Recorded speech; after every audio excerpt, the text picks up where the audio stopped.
นี่หาแก๊สบ่เฮ้ยน่ะหาแก๊สนี่ใช้อันละเอานี่เอาขึ้นรถให้เนี่ยนี่แหละบ่เป็นยังอันนี้ชื่อน่ะบ่ข่อยย่านได้ข่อยโอ้ยเนาะบ่สิย่านบ่ช่างข่อยย่านนั้นโอ้เพิ่นกวดกามาพอแห้งแล้วน่ะบ่แพ็คนึงนี่นะโอ้แถวนึง 42,000 บ่ได้แพงบ่ได้ทีน่ะโอ้ชุดนี้เลยแม่นบ่โอ้คักสุดเด้นี่เนาะเอาบ่พร้อมทางก็เอาให้แน่เอาเลยบ่สังว่าแท้บ่ได้ตัวใดแบบหอมๆแน่หั่นน่ะเอาขนมนี่ได้แก๊สนึงใครในบ่อตัวนั้นน่ะขนมนี่ค่อยเบิ่งขนมก่อนนะสบู่เนาะขนม190นี่บ่ต้องนี่ก็จ่าย200,000นี่เอาเพิ่นลงบินน้ำเฮาได้เนาะเจ้าก็พิเศษข่อยก็คิดกำไรเจ้าแม่น 10,000ถูกต้องบ่ได้ข่อยซื้อเลยเนาะแม่นเป็นบ้าอะไรจ่ายเพิ่นก่อนเด้หาเงินได้บ่นี่สร้างว่าได้พออยู่บ่เคยไปนะมา10จมขึ้นมา2 3 4หักโอ้ย4แสนโอ้ยจ่ายแป๊บนึงก็ได้หาเงินกันโอ้ยหักโอ้ยเป่าเวไปบาทนี้พี่น้อง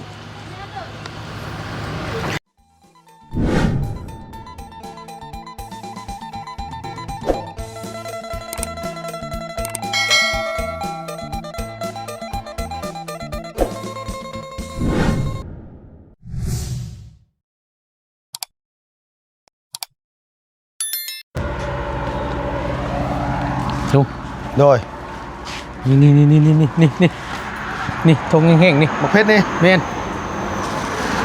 โคตรสำคัญแท้เลยนี่นะโดยในอาหารการกินปรุงอาหารนี่นะปลาหัวขาดได้ค่ะปลาหัวขาดนี่เพิ่นขายเนี่ยได้นี่อันใช้เจ้าของห้านเพิ่นนะนี่ดิเกลือเลยเมนบ่สบายดีเอ้ยผู้ดีสิมาชื่อเครื่องมักพริกนี่ขายจังได้มักพริกนี่นะโลละ65,000เอ้ามีช่องรูปแบบบ่มีเก่ามีใหม่ขันเมียใหม่เนี่ยก็หอมแน่แพงแน่ขันสีเก่าไป10 ปี20 ปีไปก็เริ่มแล้วบาททีนี้นอนก็เริ่มหันหลังหันยังแล้วแต่แกงไปแล้วบาทนี่ติเริ่มแล้วเพิ่นแบบว่าเริ่มแบบเปลี่ยนไปแล้วโกนิสัยเนาะว่าสิดอกคอยกันโมเมนต์นะมันความจริงนะครับพี่น้องนำเสนอคลิปในคลิปนี้เนาะกำลังสิเข้ามาซื้อเครื่องเนาะหรือว่าสิซื้อเครื่องซื้อของไปแจกจ่ายหมู่บ้านใหม่ๆพี่น้องแล้วก็ทั้งทีมงานเราสิพากันบุกอีกเส้นทางนึงพี่น้องเพิ่นกันยังว่าไปทางอื่นแหน่บ่ตูนว่าซั่นไปนะมันไปได้อยู่พี่น้องเอ้ยว่าแต่เรื่องถึงงบประมาณว่าซั่นซะนี่แหละก็สิควักเงินส่วนตัวนี่แหละพี่น้องก็สิซื้อเครื่องซื้อของบ่ว่าสิได้สำใดแล้วไล่สำใดเอาสำนั้นบ่ว่ากันเด้อพี่น้องเด้อเนาะลงเอาเดี๋ยวสิพาพี่พาน้องเข้าไปเบิ่งมื้อนี้เฮาสิเข้าทางใดมื้อนี้น่ะว่าสิไปวิระพี่น้องเอ้ยไปทางเมืองวิระเดี๋ยวสิลองไปทั้งหมดแต่ว่าสิไปทางเส้นทางเก่านี่มันไปได้อยู่ทางวิ่งละเวิร์นพูดแต่ว่าทางนี้ทางนั้นน่ะคือของเขามันบ่หลายอยากไปบนเส้นทางใหม่นำแน่ลุงกับพี่เจ้าของที่ว่าเงินเอื้อยกับอ้ายเราฝากมามื้อนั้นซื้อเดือนมาม่าอยู่หาแก๊สกับขนมมาแล้วบ่ได้แจกน้องๆเพิ่นเฮาก็หานี่แหละเบิ่งมีมาอย่างนี้แหละเนาะเอาก่อนอื่นพี่น้องเอ้ยเนาะจนลืมกราบสบายดีพี่น้องเพิ่นกราบสบายดีและสวัสดีเด้อพี่น้องบัดสุขุสุคนเนาะไปเดี๋ยวหาเบิ่งน้ำกันบานนี่จักใช้มีอย่างแน่บงมาม่าโอ้บ่อึดแน่น่ะนะบ่บึดมีชัดอันนี้เป็นห้านใหญ่พี่น้องเนาะก็เป็นห้านชงประจักษ์อันนี้นะล่ะมาม่าเวียดแก๊สเท่าไหร่ลูกมาม่าเวียดแก๊สเท่าไหร่โอ้โหเอาโอ้ยขมังนำเด้บ่ว่าเจ้าเก่าสิบ่จักบ่เนาะบ่ฮู้กับบ่ฮู้แล้วขนาดบ่ฮู้อีหลีโลก็ได้นี่หาแก๊สบ่เฮ้ยน่ะหาแก๊สนี่ใช้อันละเอานี่เอาขึ้นรถให้เนี่ยนี่แหละพี่น้องเลยวางไว้ก่อนบูว่าแก๊สเท่าไหร่โดยเนาะเอาไว้นี่แหละบ่ได้เลย ตันทางคนเข้าไปบ่ได้ ฉันบ่ใช่มา มาทางพี่บัดนี้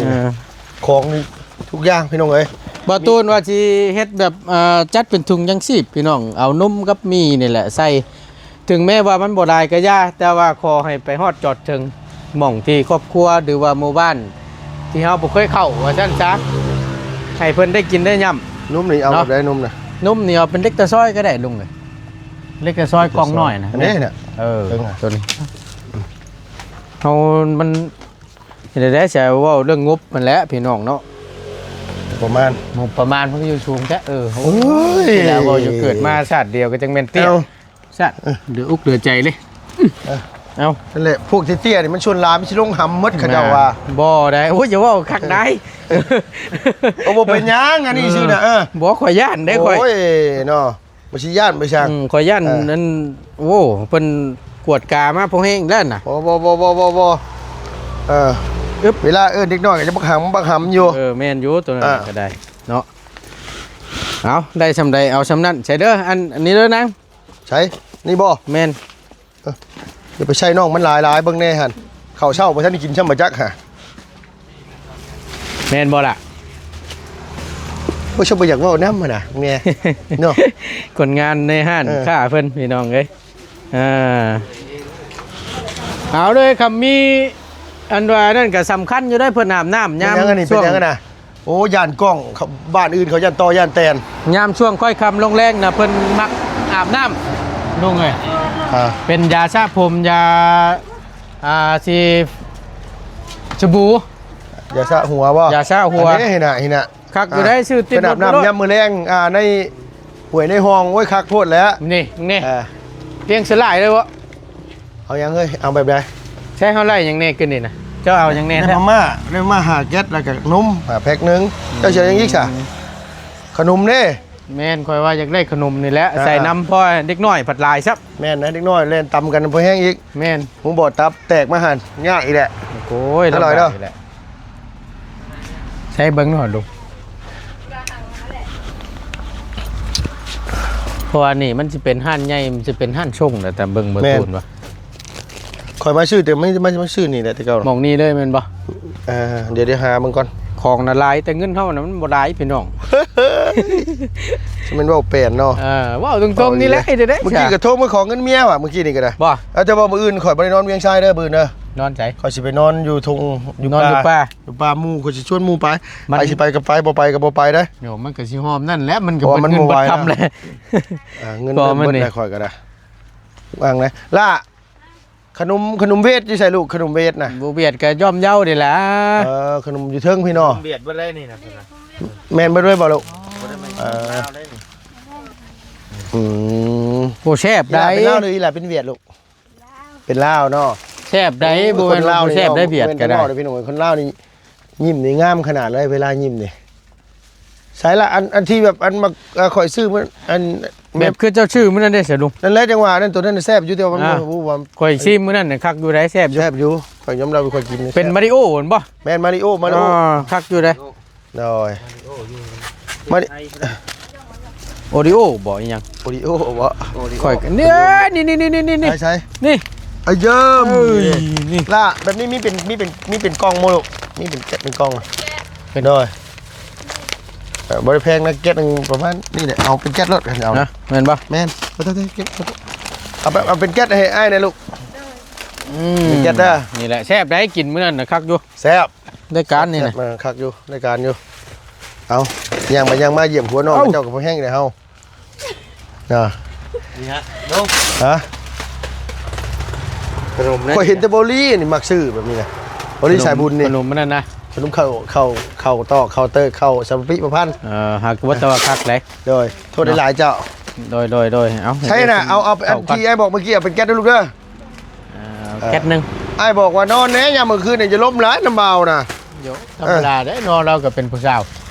นี่เอามัน ลูกเพิ่นเนี่ยประท่าน โอ้ให้ไอ้เพิ่นไปก่อน สบู่เด้ยาสีพงสีฟันเอาบ่ บ่สระผมแล้วคัก โต หากเบิ่งงบคุณกว่าหรือว่าลายแท้ลุง เอาหลายได้ งบบ่พอนี่ก็ขมังอีกเลยพี่น้องเอ้ยจักอะไรจ่ายค่าห้องเนี่ยเดี๋ยวพอแห้ง เอามืออื่นสิไปนอนป้ายังงออยู่มืออื่นนี่บ่ มีแล้วบ่เต้นน่ะ เต้นนะเดี๋ยวบ่ยากดอกเต้นนะ ต้องมีน้ำได้ ตอน ตัว เที่ย นี้ งให้ น่ะ ถึงหน้าไปบรรยากาศเขียนน้อยห้องออนแอดคักยี่ได้เฮ้ยได้ จับเขียดปิ้งบ่ บ่ไปสิไปนอนน่ะสิไปหาการเขียนสิหาการเขียนมาแกงน้ำเลยนะ อืม โดย อันแก๊สหนึงนั้นมีจักห่อนั่นล่ะ เช้าซี เจ้า4ห่อ เอาล่ะมาเก็บไหมลูกมาเก็บไหมเอาน้องเพิ่นบอกยังบ่ฟ้าวอยู่บ่เก็บก็ได้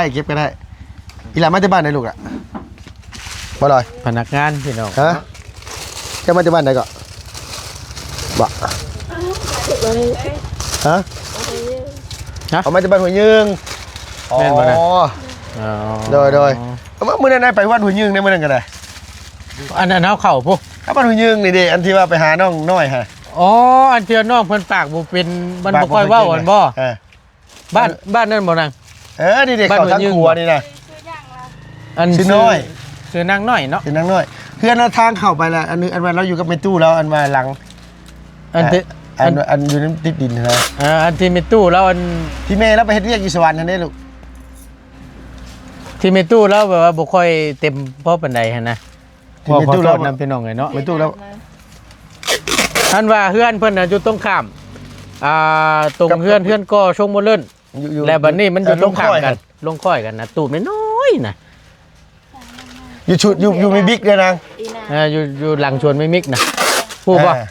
นางนั่นแหละเฮ็ดนั่นแหละ อ๋อจะอยู่บ้านนั้นบ่ ปันหัวยึง ปันหัวยึง นั่นแหละพี่น้องทั้งประตูนว่าสิเข้าปีกอยู่แต่ก็เดี๋ยวหาเวลาก่อน แม่น เพราะว่าได้เว้ากับอีหล่าเพิ่นว่าเรื่องมุ้งว่าสิซื้อมุ้งเขาไปให้เพิ่นอยู่ โดย ทางอีนางเพิ่นก็ได้ แต่รู้โตนพี่น้องเลย ไป เนาะ มีแต่ว่า ใช่เอ้ยอันเบาได้เบิ่ง เบอร์เฮ้ย แล้วเอายัง ถุงยางถุง นั่นถุงอันนั้น ถุงหิ้วเอามาให้เนี่ยแพ็คนึงหั่น พอสิได้แพ็คใช้เครื่องหั่นนะเนาะเอ้ยขึ้นจ่าชะผมนี่ขายแบบแผ่นเท่าไหร่นี่น่ะฮะแพ็คนึงนี่นะโอ้แถวนึง 42,000 บ่ได้แพงบ่ได้ทีนี้ โอ้ชุดนี้เลยแม่นบ่โอ้คักอยู่เด้นี่เนาะเอาพร้อมทางก็เอาให้ ไป แน่ แจกเอาเลยบ่สังว่าแถวบ่ได้ ตัวใดแบบหอมๆในหั่นน่ะ เอาขนมนี่ได้แก๊สนึง ใครในบ่อตัวนั้นน่ะ อย่างก็ได้ สบู่เนาะสบู่กันนกแก้วเลยอยู่ในโอ้ยามมือเช้าเขาเจ้าบ่แม่นยามมื้อแลง ยามมื้อแลง อาบน้ำคลองโอ้ย น้ำลุงเอ้ยนั่นแหละ ที่ได้ เพราะว่าเข้าไปเห็นแต่ละเทื่อน่ะ เป็นแก๊สนี่แก๊สแต่เท่าไหร่นี่เจ๊ อันขนมนี่แก๊สเท่าไหร่ก็แสนกว่า ปลายอะไรปลาย 8,900,000นี่แหละโอ้ยคักแน่เนาะ เอาอยู่นี่เนาะ โพดโพเนาะ ปลายกับปลายมันมา199บ่จัก 99ก็เอาแล้วนะ เนาะ โอ้ยตายละ ปลายเด้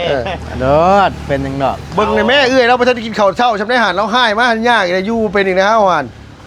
บังอีกแล้วเนาะ โอริโอให้อีก โอริโออีกแน่ว่าซั่น เอาแก๊สอันนี้ลูกไปแก๊สนึงเอามาแก๊สนึงขนมนี่แก๊สนึง ขายทุกอย่างพี่น้องเอ้ยเกี่ยวกับพวกน้ำพวกในหรือว่านู่นนี่นั่นมีปึ๊ดเลยเนาะอันนี้อยู่บ้านยังอันนี้บ้านห้วยม่วง บ้านนาบอ บ้านนาบอป่ะ เดือนเงินอยู่แสนหัก นาบอได้เนาะเอ้ยเนาะ ยืมไม่ได้ลูก บ้านนาบอด้วยนี่เป็นห้านอันขายชงเนาะห้านชงด้วย เพิ่นจะมาให้ภัยแหละนั่นน่ะ อ๋อครบไปเลยเอาพี่น้องเอ้ยแคมทางผู้ดีเนาะมีครบปึ๊ดเขาท่าอยู่ได้เนาะอันวานอันนั้นติดง่ายนี่แหละเด้อ บ่ติดก็ได้ นะ บ่ติดก็ได้ ยันว่ายันมันปิว กินเยอะๆแกะ ยันว่ามันปิวนะ โอ้ย เดือดญี่ปุ่นบ่ บ่เป็นหยังเนาะคันบ่เชื่อข่อยแก้ซิมันก็ได้ ขอได้ได้นี่แต่ยัง 42,000นี่ขนมนะแม่นด้วยเอาอีกแก๊สนึงเอาเบิ่งก่อนพี่น้องไอ้ชับนี่แหละบ่ได้หลายได้นี่นะลองเบิ่งว่าสิเบิดจักแสน เบิดบ่หลายดอกหมดล้านดอก อย่าว่าฉันกลัวลุงไง เพราะด้านเราเกินเลยเอา ตัวสะดอกพี่น้องเอ้ย นี่แหละสิเข้าไปเบิ่งหมู่บ้านใหม่ๆแน่จักหน่อยพี่น้องพาพี่พาน้องไปเบิ่งน้ำกันเนาะซิมก่อนบ่ ให้สิให้ค่อยเนาะ โอ้ยว่าสิเราพี่น้องเอ้ย เออ เออ เนาะบ่อะไร โดย เอาลองดูบ่ได้ ข่อยยิ้มเผาแล้วข่อย นะ ชั้นเลยฉันว่านะ บ่คักได้กินมื้อนั้นแซ่บอยู่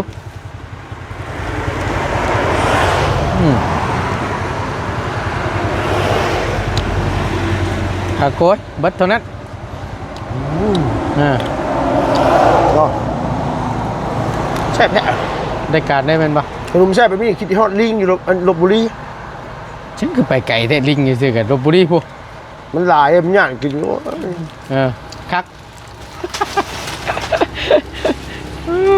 นี่สงใจเพื่อนก็ซื้อมาขายกันแล้วพี่น้องเนี่ยเบิ่งนี่อย่าส่งยาสูบนู่นนี่นั่นครบไปเลยเป็นปุ๋ยนะไม่ได้ประจักษ์นะบอกอาหารปลาเนาะ ปลา เขาวน้ำซ้ำปลาครบ ครบอยู่นี่ มีช็อตกบอยู่นี่นะ ฮะ มีช็อตกบ เลี้ยงกบ เจ็ดครบ กบเราไม่นะ ครบละไม่ เออแอบเห็นบ่โอ้ยเนาะ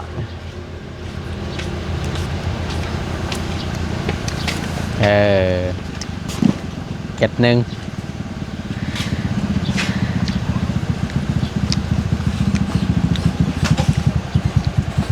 พี่น้องเดี๋ยวให้เพิ่นไล่เพิ่นก่อนเนาะ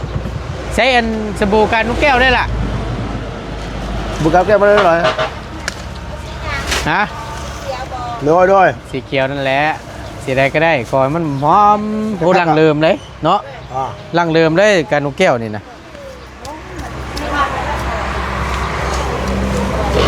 โอ้ย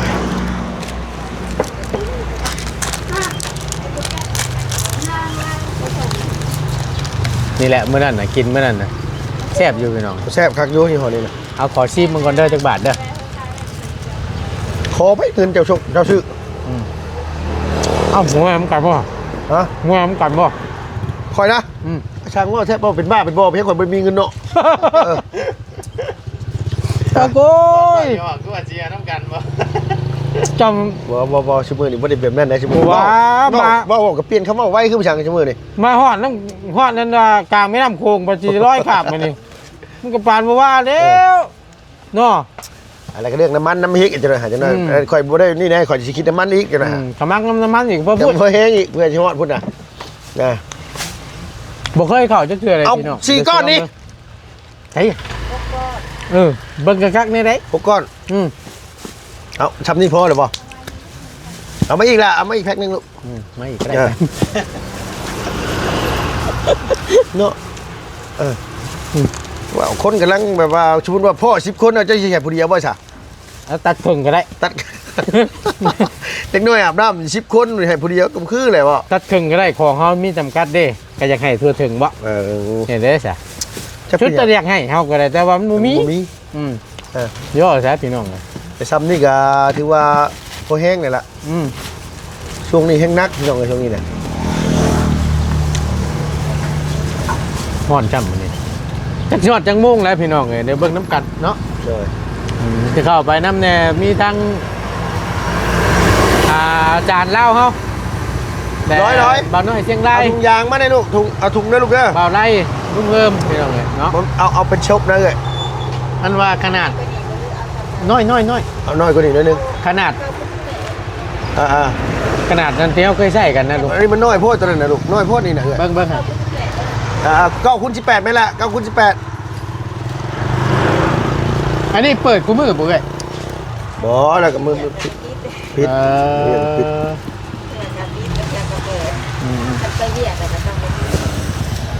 ลุงน้องมี2คนนี่ว้าวในพวกคนงานน่ะนะผู้ชายยุกของยุกยังอันนะว่าสิมาสมัครเป็นลุงน้องน้ำอยู่ ของอยู่ในร้านนี่ประมาณของในร้านนี่ประมาณอยู่30 ล้านบาทนะแต่ผมมีเงินจ้างลูกน้องเอาถูกเอาแพ็คนึงแพ็คเดียวลูกหมูใหญ่พดบ่ มาย้ายจำนี่น่ะ เนาะ พอดีงามละ บ่ พอดีงามเสื้อก่อนนี่9x18ชิ้นใหญ่ 9คูณ18ขนาดจัมโบ้นี่เลย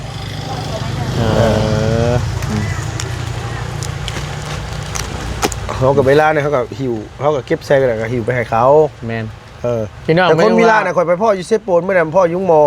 แล้วว่าไปเนวิลานั่นเราว่าข่อยว่าวิลาเมืองคนรวยบ่แม่นบ่หรอว่าอย่าว่าชั้นเราคนทุกข์อยู่แถวภูเขาบ่สิตายก็มีเลยเราอ่ะ หลายคือกัน หลายคือกัน บ่ได้ คือ ว่า เซโปนนี่แหละบ่แม่นว่า บ่ได้ก็บ่ได้ เขาเคยเข้าไปเทื่อ บ่ได้แตกต่างกันเนาะ มีแต่ว่าขับขึ้นวิลาน่ะมีแต่ว่ามีคนรวยคนรวยเซโปนอยู่ใต้ไข่อยู่ในเมืองแต่อยู่บ้านนอกได้ซะแม่นบ่ล่ะ คือกัน คือกัน บ่เคยเข้าเทื่อใดพี่น้องเอ้ย ล้าน 17,000 ก็ ขนมเดี๋ยวข่อยเบิ่งขนมก่อนเด้อขนม190นี่บ่ต้องนี่ก็จ่าย200,000นี่ แม่น เอาเพิ่นลงบินน้ำเฮาได้เนาะ แม่น เจ้าก็พิเศษข่อยก็คิดกำไรเจ้า แม่น 10,000 ถูกต้อง แยกกัน บ่ได้ข่อยซื้อเลยเนาะ แม่น เป็นบ้าอะไร อืม จ่ายเพิ่นก่อน เด้หาเงินได้บ่นี่ นี่ก็เห็นเจ้า สร้างว่าอะไร พออยู่บ่เคยไป นะมาสิจมขึ้นมา 2 3 4โอ้ย4แสนโอ้ยจ่ายแป๊บนึงก็ได้หาเงินก่อนโอ้ย มาซื้อของห้างนี่สบายยังไง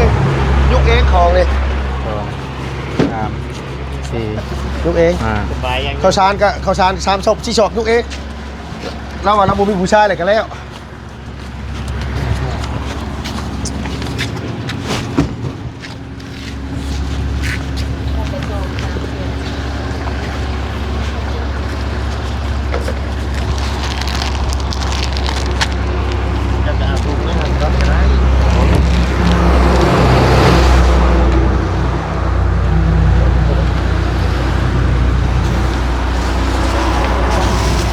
ก็คืออะไรแค่ย่อยบาทนี่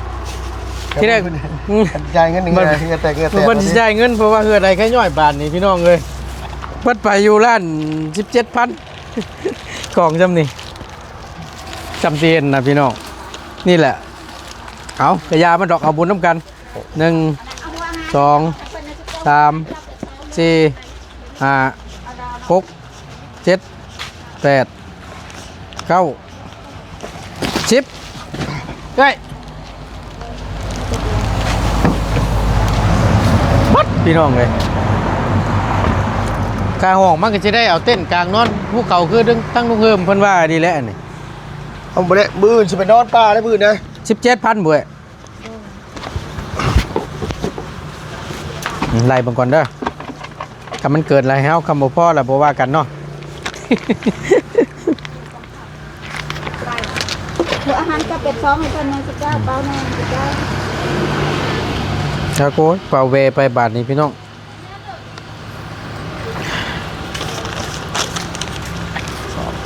ขอบใจหลายๆเอ้ยขอบใจเด้อโด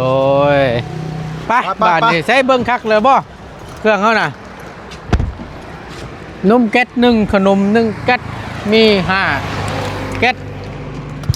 เอาพี่น้องเลยนี่แหละเนาะห่อนแท้ๆจักสิฮอดจักมุ่งแล้วมื้อนี้ก็ได้ไปป้าทุกคนแทบบานนี่ไปพี่น้องเอ้ยเดี๋ยวไปเบิ่งไปชมกันว่าเขาสิเข้าไปหมู่บ้านแน่ๆบอกไว้เลยว่าเป็นเส้นทางใหม่ที่ทางทีมงานเราบ่เคยไปนำเครื่องนำของไปแจกจักเทื่อพี่น้องแล้วบ่ตูนกับสิพาพี่พี่น้องไปเบิ่งบ่ตูนก็บ่เคยไปคือกัน มีรถอยู่บ่ข้างหน้า ได้อยู่ ได้อยู่ข้างหลังมึงชนได้ไล่เด้ ไปไป เออพี่โก้คอยาวมาบ่ทันดอกพี่โก้คอยาวนะจิตตัวเจ้านี่มีปัญหาได้หรอลุงเนาะ บัดอยากเย็นก็เย็นบัดบ่อยากเย็นก็บ่เย็นความทุกข์ความยากบ่เย็นก็บ่เฮ็ดเย็น ฮอดแทบบาทนี่ เอาไปตกลง เอาโก้พี่น้อง ยากบ่ใช่ นั่งย้ำไรนี่ทำใจย้ำนั่นเลยเนาะ เอ้าเมียข่อยน้องนี่นั่นมืออะไรใครย่อยอีบาปลูกกับบ่แม่ มันเป็นยังจะได้ไปให้เขาเบิ่งแล้วบ่ บ่ได้มีเวลาไปให้เขาเบิ่งนะแต่ว่าจะมีเวลาเท่าเงินน่ะบ่มีก็บ่กล้าไปให้เขาเจ้าเบิ่ง ก็เลยว่าผมมีเวลาซะ มีเวลาว่าเปลี่ยนไปแล้วตำปลาตำลงไป มันดูดีหน่อยนึง มันดูดีหน่อยนึง โอเคพี่น้องเอ้ยจังใดก็ขอบคุณหลายๆทั้งบ่ต้นก็ได้เนาะที่เข้ามาเป็นกำลังแรงใจเนาะรอติดตามเบิ่งว่าเฮาสิเข้าไปหมู่บ้านแน่ๆพี่น้องเนาะเดี๋ยวสินำเครื่องนำของจำที่เฮามีนั่นแหละเข้าไปแจกจ่ายพี่น้องเพิ่นผู้เพิ่นที่ยังบ่ได้ รับการช่วยเหลือว่าซั่นซะอันนี้ก็ทั้งเบิดทั้งแม่นอันนี้ก็ทั้งเบิดทั้งมวลนี่บอกไปก่อนเด้อพี่น้องเด้อบ่แม่นเงินของผู้ใหญ่เพิ่นเป็นเงินส่วนตัวของบ่ตูนเองนี่แหละพี่น้องก็ชื่อเครื่องในครั้งนี้ก็เบิดไปอยู่ล้านปลายเนาะเอาขอบคุญขอบคุณหลายๆอยู่ดีมีแฮงเบัดทุกผู้ทุกคนสำหรับคลิปนี้เฮาทั้ง3ลาไปแล้วพี่น้องสบายดีเด้อพี่น้องเด้อปะบุละ โอ้ย